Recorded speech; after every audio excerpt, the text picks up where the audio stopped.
안녕하십니까 믿음의 형제자매 여러분.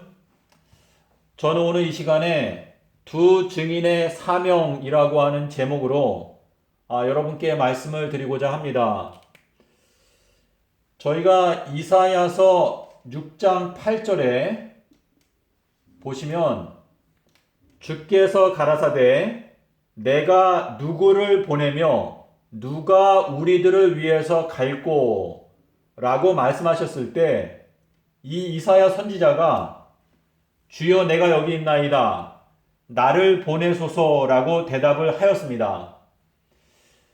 이 이사야 선지자는 그 이름의 뜻이 예수님이라고 하는 이름의 뜻과 같습니다. 예수와 이거는 예사야 이렇게 저희가 생각할 수 있는데요. 예수님이라고 하는 이 단어는 여호와께서 구원하신다 라는 뜻인데 이사야도 역시 똑같이 여호와께서 구원하신다 라고 하는 의미를 가지고 있습니다. 자, 이 이사야 선지자는 그 당시 사람들에게 하나님의 뜻을 경고하고 그들을 돌이켜서 구원 얻도록 하기 위해서 보냄을 받았던 선지자였습니다. 자, 이사야 선지자는 므낫세 왕에게 톱으로 켜서 죽임을 당했습니다. 순교를 당한 것이죠. 자, 그런데 지금 이 말세에 하나님께서 두 선지자를 지금 찾고 계십니다. 자, 이 두 선지자의 사명은 무엇인가 하면 14만 4천을 양육하는 것입니다. 그런데 요 히브리어로 요 양육이라고 하는 요 단어는 아멘이라고 씁니다. 아멘. 이 아멘이라고 하는 단어가 양육이라고 하는 의미를 가지고 있는데 이 아멘이라고 하는 요 단어를 예수님께서 공생애 하실 때 여러 번 사용하셨습니다. 근데 요 아멘이라고 하는 단어를 헬라어로 쓰게 되면 아멘 이렇게 되는데요. 요 단어의 번역을 예수님께서 진실로 진실로 너에게 이르노니, 예수님께서 이 진실로라고 하는 말씀을 여러 번 하셨는데 여기에 단어가 바로 아멘이라고 하는 단어입니다. 자, 이 두 증인은 14만 4천을 양육하고 그 활동하는 시간은 총 1260일 동안 1260일 동안에 이 두 선지자가 공식적으로 활동하는 시간입니다. 자, 그런데 이 1260일은 이제 2023년 4월 1일부터 그리고 2026년 9월 11일까지 요 사이에 이제 두 선지자가 활동을 하는데 14만 4천을 양육하는 요 양육의 내용은 이제 계시록 12장 6절과 14절에 보시면은요, 여기에 독수리의 두 날개가 나옵니다. 독수리의 두 날개. 그런데 이 독수리라고 하는 이 단어는 바로 선지자를 나타내는데요. 요거는 여러분께서 욥기서 39장 29절을 보시면은 어느 정도 여러분께서 참고하실 수가 있습니다. 여기에 보시면 독수리는 멀리 바라본다 라고 말씀을 하셨습니다. 자, 그리고 지금 여러분께서 레위기 11장 14절에 가시면 요 레위기에는 하나님께서 어떠한 동물들을 먹을 수 있는지 그러한 것을 말씀하신 내용이 여기 나오는데요. 여기에 보면 독수리와 매, 또 솔개, 부엉이 이러한 종류들은 너희가 먹지 말라 이렇게 말씀하신 내용이 나오는데 여기에 보시면은 14절에 매가 나옵니다. 매가 나오는데 요 매라고 하는 요 단어가 히브리어로 선지자라고 하는 히브리어 단어와 동일한 단어입니다. 자, 여러분께서 요거를 이제 직접 확인해 보시면 매와 선지자가 히브리어로 똑같다라는 것을 확인하실 수 있는데요. 지금 여기에 독수리의 두 날개, 그런데 계시록 11장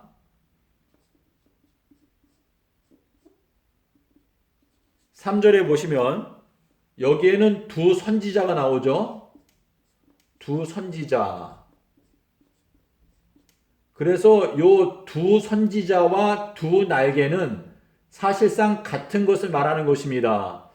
그래서 이 1260일 동안에 두 선지자가 14만 4천을 양육한다 라는 의미가 되는데 이 양육의 근본은 바로 이 아멘이라고 하는 단어 자체가 양육이라고 하는 뜻인데 예수님께서 진실로 진실로 너에게 말하노니 라고 말씀하셨는데 이 계시록 3장 14절에 보시면 예수님의 이름이 뭐냐면 아멘이시오 충성되고 참된 증인이신 예수님에 대해서 나옵니다.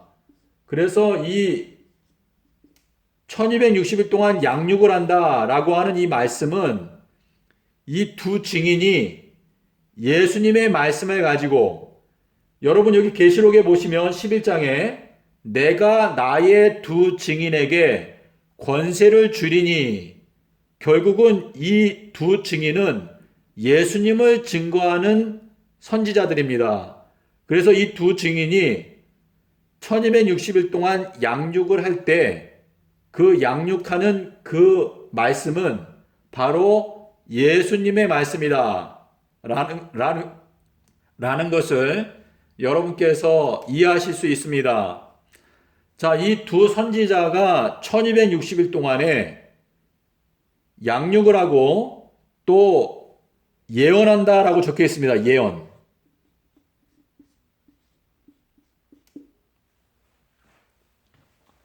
자, 예언을 하는데요.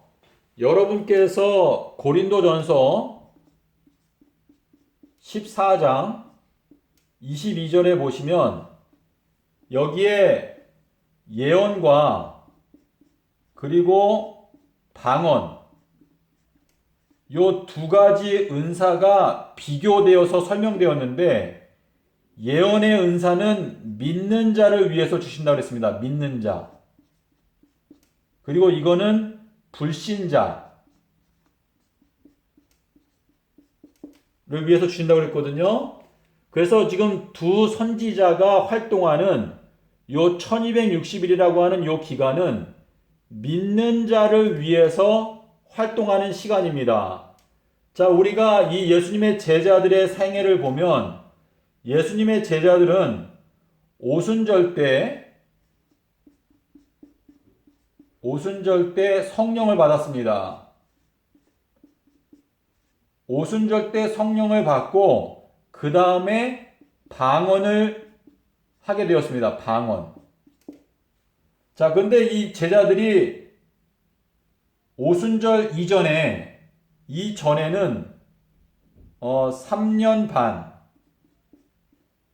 3년 반이라고 하는 게 좀 더 나을 것 같아요. 3년 반 동안에 예수님으로부터 양육을 받았습니다. 양육. 제자들이 3년 반 양육을 받고 그 다음에 오순절 때 성령을 받고 그 다음에 방언을 하게 되었는데, 고린도전서에서 말하는 대로 이 방언의 은사의 근본 그 목적은 믿지 아니하는 자들을 하나님께로 돌이키게 하기 위해서 방언의 은사를 주신다라고 기록하고 있습니다. 자, 그러므로 지금 보시면 예수님의 공생의 기간 동안에 3년 반 동안 양육을 받고 그 다음에 오순절 때 성령을 받고 그 다음에 방언을 하게 되었는데, 이때에 초대교회에 핍박이 있었습니다. 핍박. 그래서 여기에서 보시면 사도행전 9장에 가시면 사도 바울이 이 스데반 집사를 핍박하고 또 많은 그리스도인들을 핍박한 내용이 나옵니다. 그래서 지금 이 내용은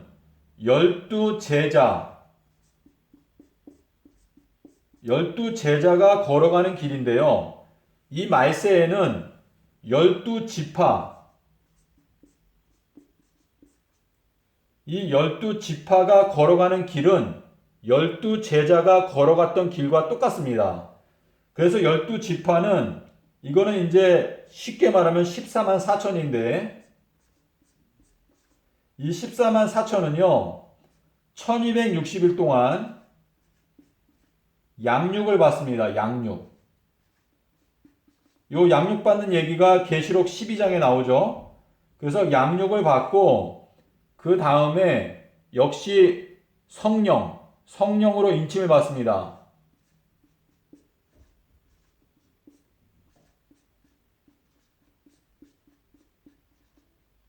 성령으로 인치심을 받고 그 다음에 대환란에 들어갑니다. 대환란.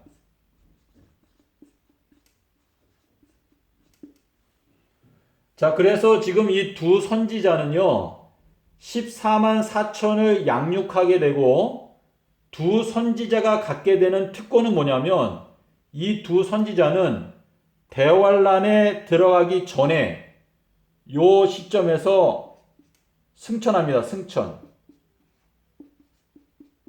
요 승천하는 내용은 계시록 11장 13절에 11절부터 보시면 이 두 선지자가 죽고 3일 반 후에 부활해서 하늘로 승천한다라는 얘기가 나오는데, 요 내용은 여러분께서 계시록 3장 10절에 보시면 이 두 선지자는 빌라델피아 교회라고 그랬습니다. 빌라델피아. 이 빌라델피아 교회는 너가 나의 인내의 말씀을 지켰으므로 나도 너를 지켜서 시련의 때를, 시험의 때를, 이 대환란의 때를 면하게 하여 주겠다라고 말씀하셨는데, 이 두 선지자는 1260일 동안에 14만 4천을 양육하고 그리고 나서 죽임을 당하고 그 다음에 하늘로 승천해서 올라갑니다. 그러므로 이 두 선지자는 대환란을 겪지 않습니다. 자, 그래서 지금 이 두 선지자가 하나님께서 이 두 선지자를 찾으시는데, 이 두 선지자가 되기 위한 조건이 있습니다. 조건은 첫 번째, 마태복음 12장 40절에 나오는 이 요나의 표적을 연구하고 확실하게 깨달아 알아야 합니다. 인자가 땅속에서 3일 밤낮을 지내리라. 이 말씀을 깊이 있게 깨닫고 이해해야 합니다. 그리고 두 번째는 다니엘서 안에 있는 일곱 인봉. 다니엘서 안에는 7번 인봉하라 라고 말씀하신 내용이 있는데, 그 내용을 연구하고 깨달아 알아야 합니다. 이 내용을 연구하고 깨닫게 되면 재림의 날짜를 깨닫게 됩니다. 재림의 날짜는 2030년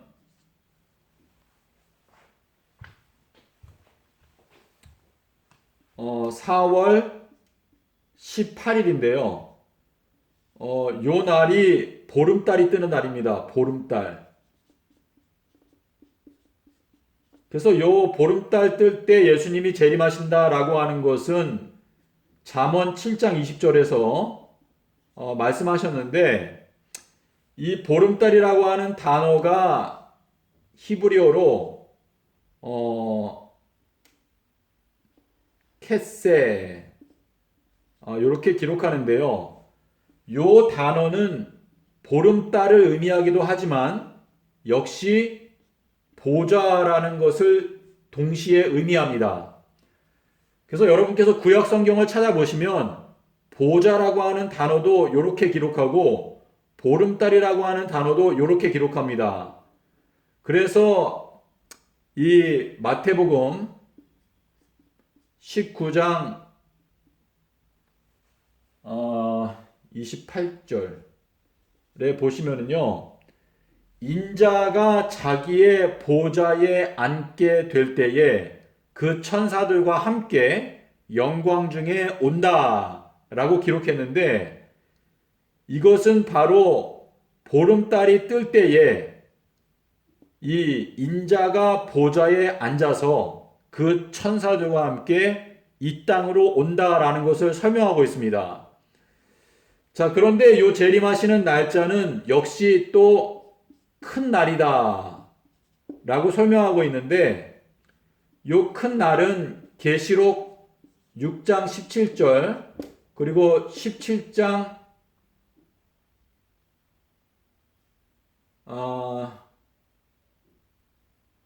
16장 14절 그리고 말라기서 4장 5절 또 스바냐서 1장 14절 또 요엘서 2장 31절, 여기에 보면 여호와의 크고 두려운 날이라고 나오는데요. 이 큰 날이 바로 요한복음 19장 31절에서 말한 큰 안식일입니다. 그래서 이 큰 날 예수님께서 재림하시는데 그날은 보름달이 뜬다 라고 기록하고 있습니다. 그래서 이 다니엘서 안에 있는 이 7 인봉을 연구하고 깨달아야만이 두 증인으로 선택을 받을 수 있는 가능성이 생기는 것입니다. 자, 그리고 세 번째는요, 물론 계시록을 알아야 합니다. 이 계시록은 22장 10절에서 계시록의 말씀을 맨 처음에 주실 때에 이 책의 예언의 말씀을 임봉하지 말라. 계시록은 원래 임봉된 책이 아닙니다. 하지만 다니엘서는 7번 임봉하라 라고 말씀을 하셨습니다. 자, 그래서 지금 하나님께서 두 증인을 찾고 계십니다. 그래서 이사야 선지자가 대답했던 것처럼 주여 내가 여기 있나이다 나를 보내소서 라고 우리가 대답할 수 있다면, 여러분께서 지금 제가 설명드린 요 내용, 지금 이 두 증인이 2023년도 4월 1일부터 이제 예언을 할 것입니다.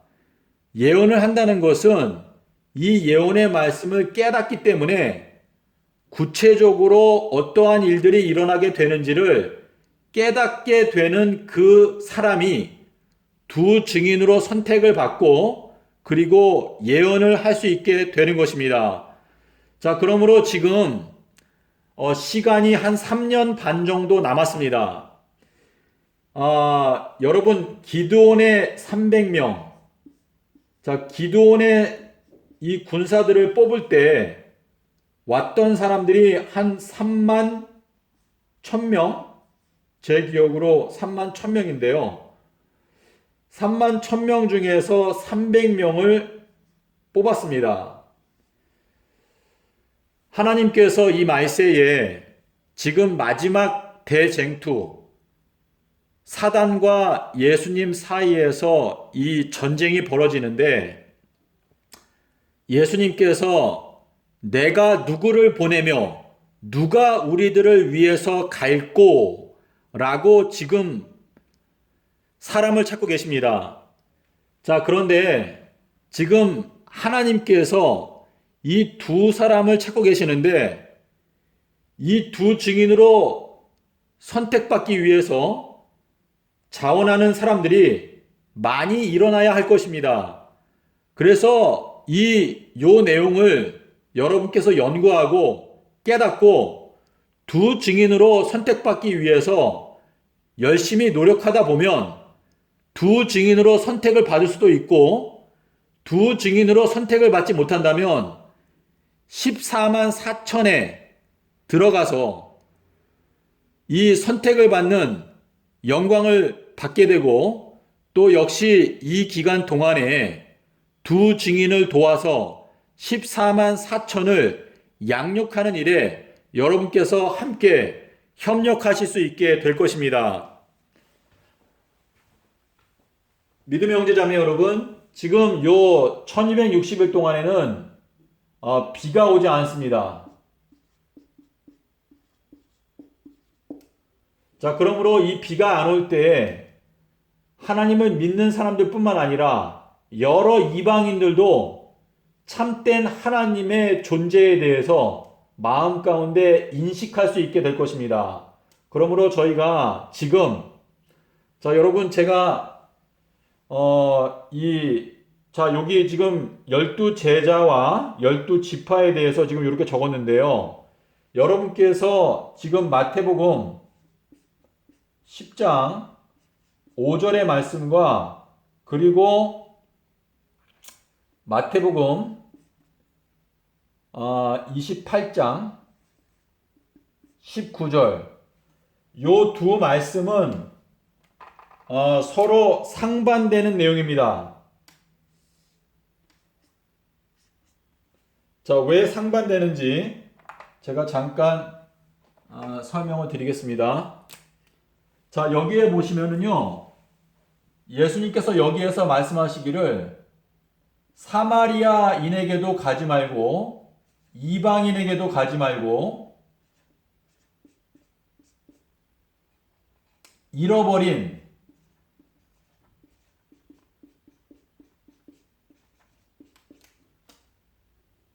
이스라엘의 양에게 가라.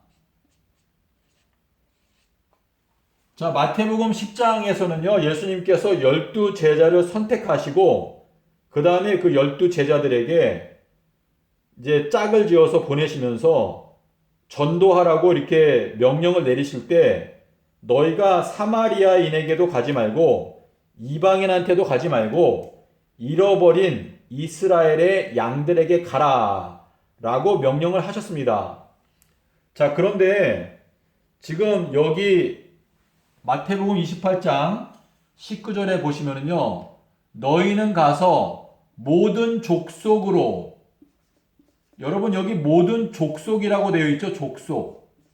여러분의 성경에 이 족속이라고 되어 있는데 이 족속이라고 하는 단어가 원어를 보시면 이방인입니다. 이방인. 요 단어가 이제 계시록 11장 2절에 성전 밖 마당 뜰 이방인이라고 했는데 모든 족속으로 제자를 삼아서 침례를 주고 가르쳐 지키게 하라 말씀하셨고, 역시 이제 사도행전 1장 8절에서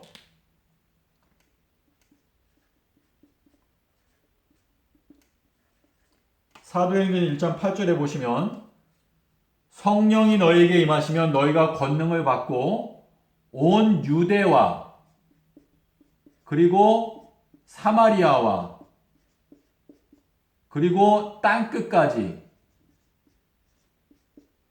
땅끝. 그래서 이 말씀은 사실 이제 전 세계의 모든 사람이란 뜻인데요. 자, 지금 요 앞에서 예수님께서 3년 반 동안 공생애 하실 때, 정확하게 말하면 3년인데요. 이 3년 동안 공생애 하실 때에는 제자들을 보내실 때 사마리아로 가지 말라. 자, 그런데 예수님께서 이제 승천하시기 직전에 말씀하시기를 너희들은 이방인들에게 가라. 사마리아에게 가라. 그래서 이 공생애 하시는 기간 동안에는 사마리아인에게 가지 말고 이방인에게 가지 말고 이스라엘의 잃어버린 양들에게 가라라고 말씀하셨는데, 이제 십자가에서 죽으시고 승천하시기 직전에는 너희가 이방인에게 가라, 사마리아인에게 가라, 땅 끝까지 가라, 이렇게 말씀을 하셨습니다. 자, 그래서 여러분께서 이 내용을 보시면은요, 우리가 하나님의 백성으로서 이 말세에 이제 복음을 전하는데, 복음을 전할 때 순서가 있습니다. 이 순서는 여러분께서 로마서 2장 9절과 10절을 보시면은요, 하나님께서 이 사람들을 구원하시는데 순서가 있습니다. 먼저는 믿는 자들을 구원하시고 그 다음에 이방인들을 구원하신다 라는 것을 알 수 있는데, 하나님의 심판도 먼저는 믿는 자들을 심판하시고 그 다음에 믿지 아니하는 자들을 심판하신다, 이렇게 설명하고 있습니다. 그러므로 지금 여러분 여기 보시면은요, 이 1260일 동안에 양육하는 기간, 이 기간이 바로 비가 오지 않는 기간인데 2023년부터 2026년까지입니다. 그러므로 지금 저희가 2019년이죠. 지금 현재 2019년인데 지금 2019년부터 2026년 9월 달까지는 저희가 잃어버린 이스라엘의 양들, 다시 말해서 여러분이 속해 있는 교회의 성도들 중에서 방황하고 힘들어하는 그러한 자들을 위해서 선교 활동을 해라 라고 하는 의미가 되겠습니다. 자, 그런데 지금 2026년 9월 11일이 지나면 그 이후부터는 이제 대환란이 시작됩니다. 그래서 9월 11일이 지나면서 하나님의 선택을 받은 14만 4천은 이제 하나님의 인침을 받고 성령의 은혜를 입어서 능력을 입게 됩니다. 그래서 이때부터는 하나님께서 여러 가지 은사들을, 지금 여기에서 보시면은 지금 방언하는 은사, 이것이 오순절 때 내렸지 않습니까? 그와 마찬가지로 이 인침을 받은 14만 4천에게 하나님께서 이 요엘서에 말씀하신 대로 여러 가지 은사들을 주시는데, 그때부터는 이제 모든 이방인들, 이 세상에 하나님을 믿지 아니하는 자들에게, 왜냐하면 이때 방언이라고 하는 은사를 주실 수 있지 않습니까? 그런데 고린도전서에서 말하기를 방언이라고 하는 이 은사는 믿지 아니하는 자들을 하나님께로 돌이키게 하기 위해서 하나님께서 주시는 은사다라고 설명을 하였습니다. 그러므로 지금 이 우리가 주님을 위해서 선교할 때 지금 현재는 교회 안에 원래 하나님을 믿었지만 신앙이 약해지고 방황하고 있는 잃어버린 양들을 위해서 저희가 지금 활동해야 하고, 그 다음에 대환란이 시작되게 되면서 그때부터는 이방인들, 또 사마리아인들 땅 끝까지 이르러 우리가 주님의 증인이 되어야 한다는 것을 설명하시는 것입니다. 자, 믿음의 형제자매 여러분, 여러분께서 예수님의 부르심, 누가 우리들을 위해서 갈꼬? 라고 하는 질문에 여러분께서 자원하여 주님, 제가 여기에 있습니다, 저를 보내십시오 라고 말씀을 예수님께 드리기 원한다면, 제가 여러분께 말씀드린 대로 이 마태복음 12장 40절, 다니엘서의 7인봉, 그리고 계시록에 나오는 이 예언들을 깨닫기 위해서 노력하시기를 바랍니다. 그리고 여러분께서 저는 이 다니엘서의 7인봉을 깨닫고 또 계시록의 전반적인 내용들을 제가 이해를 하고 있습니다. 그래서 여러분께서 이 말씀을 연구하고 깨달아서 이 다가오는 마귀와 예수님과의 대쟁투에서 저희가 크게 승리함으로 많은 사람들을 예수 그리스도께로 인도하는 그러한 역사가 일어나게 되기를 기원합니다. 감사합니다.